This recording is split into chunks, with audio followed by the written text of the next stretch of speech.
The NFL season kicked off with an AFC Championship rematch between the Baltimore Ravens and the Kansas City Chiefs. The Chiefs will go on to win 27-20, and I've got some takeaways here for both teams.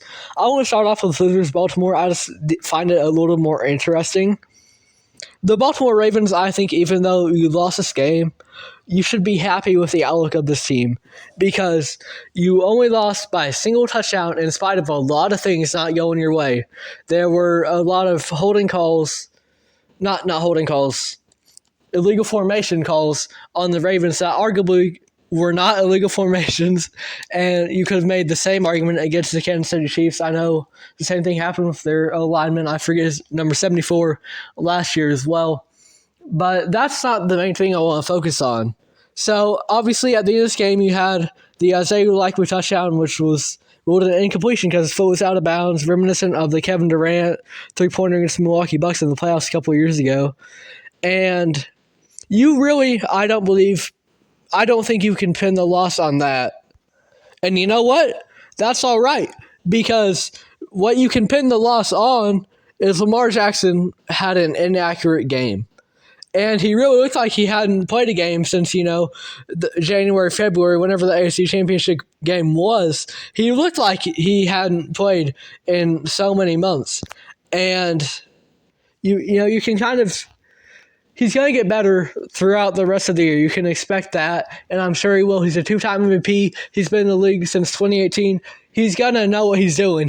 This isn't going to continue.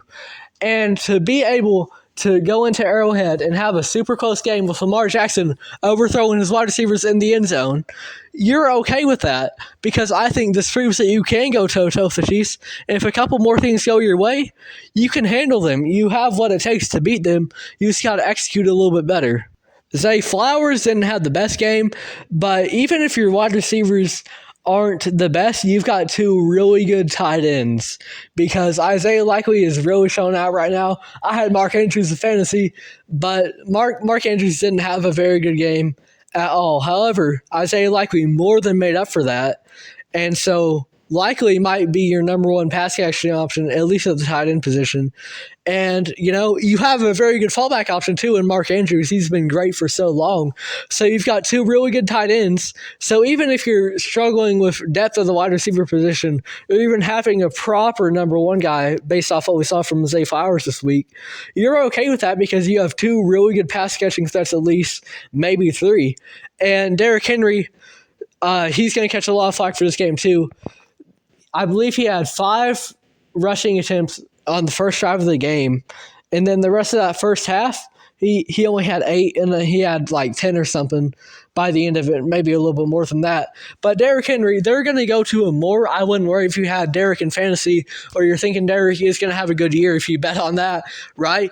I don't think that's going to be an issue because we saw this in the AFC Championship game last year.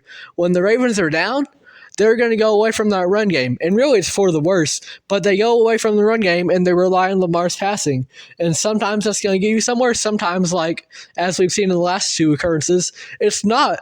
So when the Ravens are in command, when they're within their game plan, they're going to want to be running the ball a lot more. And so I think that is going to happen. And they'll be able to get more of a rhythm going. That'll let Lamar kind of take the stress off of him a little bit, so then he'll be a little bit more accurate of a QB, hopefully.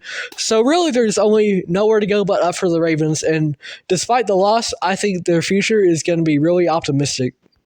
If you enjoyed this video, it would be great if you could find it in you to like, subscribe, maybe check out the full podcast on Spotify, follow us on there, follow us on Instagram.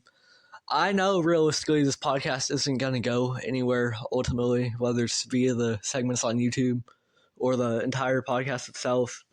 But I want to get into the sports broadcasting business. I want to be able to promote thought-provoking discussions about the NBA, and I would love to do it via State of the Association.